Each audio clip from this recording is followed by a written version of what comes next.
mission. Welcome to Roll Call, a 126 Air Refueling Wing podcast of the Illinois Air National Guard at Scott Air Force Base. The podcast focused on the people, mission, and community. I'm one of your hosts, Staff Sergeant Aaron Rodriguez. I bet there are a handful of people in the military, especially enlisted, that have a PhD, and a member of the 126 is about to become one. So stay with us to catch our host, Senior Master Sergeant Brian Ellison, speak with Tech Sergeant Rashaad Adams about his educational journey and aspirations. But first, let's get to the news. Over 60 years ago, a huge historic milestone was reached for the wing. September 6, 1961, marked the first aerial refueling wing mission in the history of the Air National Guard.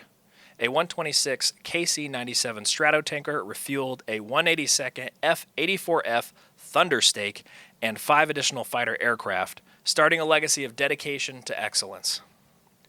In today's news, Scott Air Force Base is hosting a 24-hour vigil run in honor of the National POW MIA Remembrance Day from September 18th to the 19th.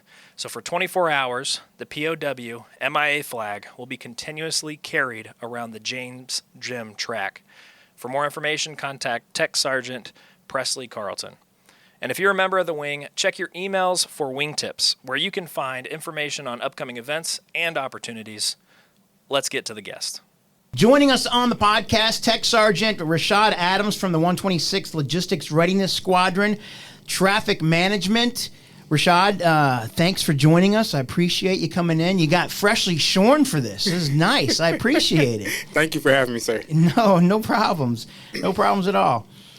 So you're in Logistics Readiness Squadron, Traffic Management. What is traffic management?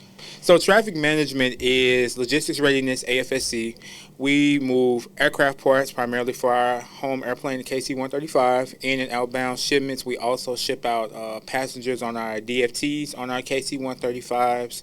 We also set up a cargo deployment function, passenger deployment function, doing all of our readiness exercises across the wing, amongst shipping hazardous cargo to bases all over the world, and amongst a number of other things, logistics. Holy cow! So that's a lot to do. What do you do mostly on a daily basis? Because you're not shipping out people all the time, are you? No, our passenger processing usually comes through most like around summer DFT season. But we do use our BMT shippers. We process all their tickets. We send them out third party for their Southwest Airlines to get them down to San Antonio to start their basic military training. But day to day, we work with our just normal partners, UPS, FedEx Express, getting parts in, my caps, getting them over to MSS to put on our aircraft to keep the aircrafts in flight, shipping outbound parts to other bases to also help keep their functions and missions going. You're getting your PhD. Yes. What's your PhD in? So I'm a fourth-year PhD student at St. Louis University, public health studies, concentration epidemiology, which is a fancy term for disease studying and tracking. Oh, wow. Something I've been interested in. Really, I would say all my life. Fun fact, I did want to be, when I first came to the unit in 2016, I enlisted. I had the goal of becoming a physical therapist. That was my dream job. Okay. Now, how that changed from 2016 until 2019, I don't know. But once I got in touch with public health, I went to SIUE for my master's. And I got my master's in public health. I was actually going for exercise physiology and then was going to transfer over to a physical therapy school after that 1-year accelerated program. But that didn't happen. I found public health and I fell in love with it ever since. Really? It's like that good balance between not being a clinical RN nurse and having some clinical knowledge on different like public health factors. A little mix of social work in there a little bit. So it's kind of like an all-encompassing field. I never wanted to be a bedside nurse. It's a lot of pressure. A lot of pressure. So you're in your fourth year. How many years is this program? So it's 4 years. I'm doing the Victory Lap, as we call it in academia. So I'm coming out, graduating December 2026. So what I did was we have a written comprehensive exam. A fun fact, I actually was about to start that exam. They give you 1 week, no help from anyone. You have to write a full research paper, turn it in to your director of your program, and then an anonymous board comes together Picture like a promotion board, but you don't know who's going to be on the board, and you don't know how they're going to grade your written questions. So I actually, I can talk about this now. I got tasked with jury duty. So that actually derailed me for a whole semester. I can laugh about it now, but that derailed me. I was supposed to be done next May. So that pushed me back a semester. But I think it was supposed to happen that way. I don't know why, but I'm glad I didn't rush this time. My past 2 degrees, I rushed. But I'm just taking it one day at a time now. So how old were you when you joined in 2016? Oh, I'm 30 now. So you were probably... What's this, 2025? So not 22, 21. 21, 22. Mm-hmm. Did you have a 4-year, or were you working on a 4-year degree by then? I was actually in my last semester of my bachelor's. I really wish I can say my grandfather, when I was in high school, he told me, just look at it. Just look. I'm like, no, I'm going to college. No, I'm going to college. No, I'm going to college. No. And here I am. What is this? 9 years later. It'll be 9 years next month. 9 years later, here I am. That's cool. So your grandpa, he encouraged you to join the Guard? He didn't encourage me to join the Guard. He actually just told me to look at the military in general. He's not even a vet, but he just know how good the benefits are. Had a cousin actually was 126 Security Forces. She actually encouraged me to join the Guard. So, where'd you get your bachelor's in? I went to Western Illinois University. What's that, McKendree? Macomb. It's like 3 hours away. Yeah, that's it. What was your bachelor's in? So I went back then, physical therapy. I went for exercise science. Oh, okay. Really enjoyed that program. Like, that'd be a good precursor to going to PT school. That'd look good on my resume. So I finished that degree. I used a little bit. I'm kind of glad I do, because I'm a UFPM now in the unit. So having kind of a little bit of knowledge of that kind of helps me in that additional duty a little bit. Right. So, yeah. And then you got your, what'd you get your master's in? Public health. Oh, that's right. Yep, I took like 2 gap years for BMT and tech school. Sure. And then I went back fall of 19. Wow. What benefits have you used your education benefits? So I really wish I would have came in right after high school, because I could have got everything. I know you have the Illinois Guard grant for public state schools in the state for us. Right. That's available. But again, did a little backwards, but that's okay. I did use my Illinois Guard grant, paid for my master's degree completely. And of course, I was an adult. I wasn't a traditional student at that point in my life. So, of course, I had my own apartment where I had to pay my own utilities and things. But the Guard grant took care of my tuition, and I had a very small student fee I had to pay out of pocket at SIUE. It took care of everything. That's cool. How are you paying for your PhD? So my PhD, I'm on a private fellowship now. Oh, okay. But I am using my Montgomery GI Bill, Chapter 1606.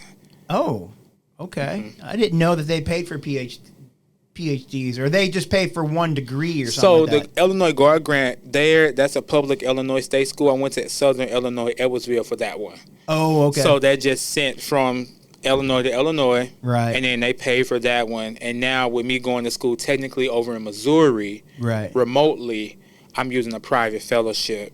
And with that private fellowship, I'm using my 1606 Guard grant. Oh, okay. During this process. I didn't use my 1606 during my master's degree time. You were talking about, you took a gap year for BMT and your tech school. Mm-hmm. How long's your tech school? Back then, it was 45 academic days. I was at Fort Lee, which is now Fort Greg Adams in Virginia. Yeah, Fort Lee. Okay, yeah, and that's the home of what, Army transportation or something like that. I wasn't too familiar with the Army functions. I know Air Force wise, that's the home of services, air transportation. We have a certain certification we carry in the logistics world, our hazmat preparer class, mm-hmm. and then you have transportation, which is my AFSC. So it's 3 AFSCs and 1 certification for Air Force people. Well, I take that back. The hazmat is DOD wide. Oh, okay. Mm-hmm. That's cool. So 45 days, how long were you there at Fort Lee? I think I graduated BMT sometime in October. between us flying in, moving out, they had a thing, people probably don't know, we had a thing called Airman's Week after basic training. It was a transitional period. Kind of gave you a little more freedom before they took you down to your tech school location.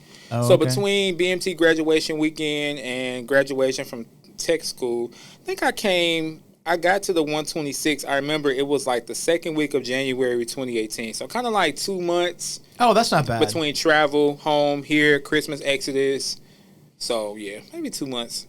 Yeah. Wasn't bad. But we had holidays in there, too. So it kind of pushed us back. We would have been done maybe a week or two earlier. I was there for Christmas and Thanksgiving. But thankfully, I got to come home and see my family for Christmas. Oh, that's cool. So we were talking about your PhD, and you're in your 4th year at SLU. Are you going in person? No. I'm in the dissertation phase.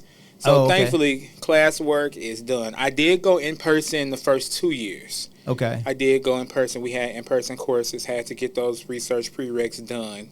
So now it's just virtual. Oh, interesting. What's your dissertation? Well, I actually just started 2 days ago. Oh, really? So I'm thinking about, I know I'm going to be working with some form of gun violence. I think I want to kind of look at how gun violence affects post-secondary institutions, whether that's a community college or a university.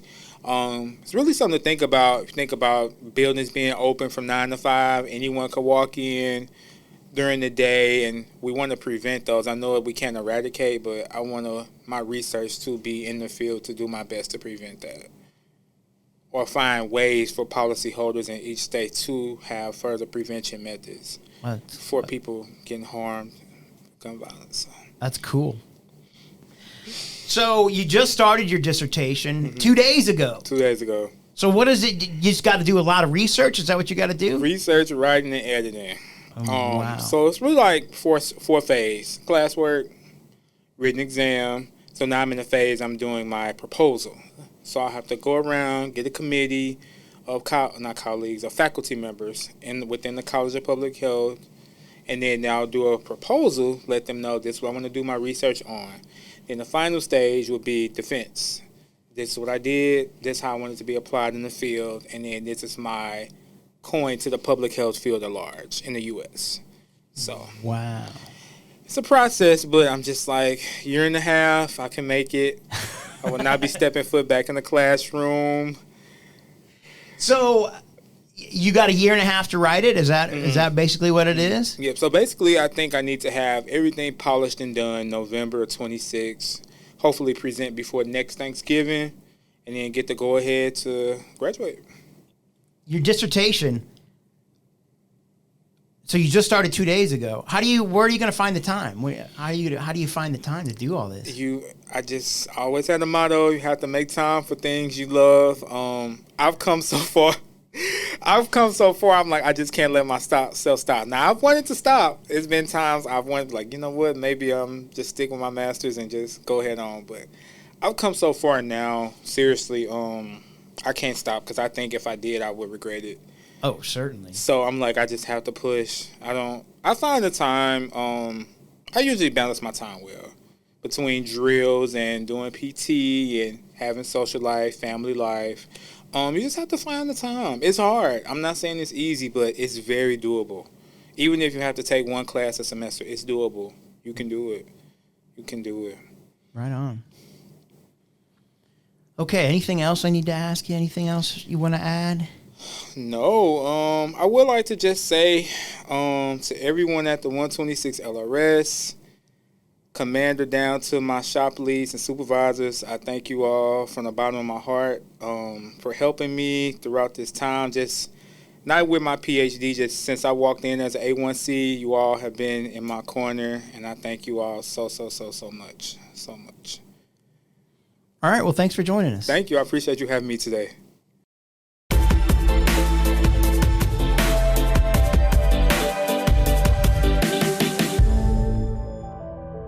A collaborative combat aircraft platform, or CCA, conducted flight testing at a California test location. This new unmanned aircraft could one day fly alongside new and existing crewed fighter jets and be equipped for air-to-air and air-to-ground combat, electronic warfare, targeting, intelligence, surveillance, and reconnaissance. This milestone test took place less than 2 years since the program began and provided information on the aircraft's safety, autonomy, and mission system integration. CCA is a key component of the next-generation air dominance family of systems and reflects a new model for software-defined modular air power. The first flight using an alternative navigation software aboard an Osprey Mark III unmanned aircraft took place at Duke Field near Eglin Air Force Base, Florida. This test examined the feasibility of providing an aircraft or weapon with its own internal GPS rather than using external sources, which are prone to issues that deny the aircraft the ability to maneuver in a combat environment. The long-term goal of alternative navigation is for the force to gain a new capability navigating in contested environments with a low size, weight, power, and cost solution. A new HH-60W Jolly Green II rescue helicopter conducted the first overwater countermeasure test during an engagement with an F-15D Eagle near Moffett Air National Guard Base, California. This first-of-its-kind aerial engagement simulated real-world scenarios to test the Jolly Green's countermeasures and defensive capabilities against modern aerial threats over water. Test data will be used for future training and equipment upgrades, aimed at increasing survivability of rescue helicopters as the Jolly Green replaces the HH-60G Pavehawk. That's your look around the Air Force. I'm Senior Airman Spencer Perkins. Thank you for listening. If you want to pass along some information, you can email roll call at our really long email called 126.arw.pa.mm.org@us.af.mil. And you can see the rest of our content by going to our link tree in the link provided. And again, thank you for listening to Roll Call, a 126 Air Refueling Wing podcast focused on people, mission, and community. Until next time.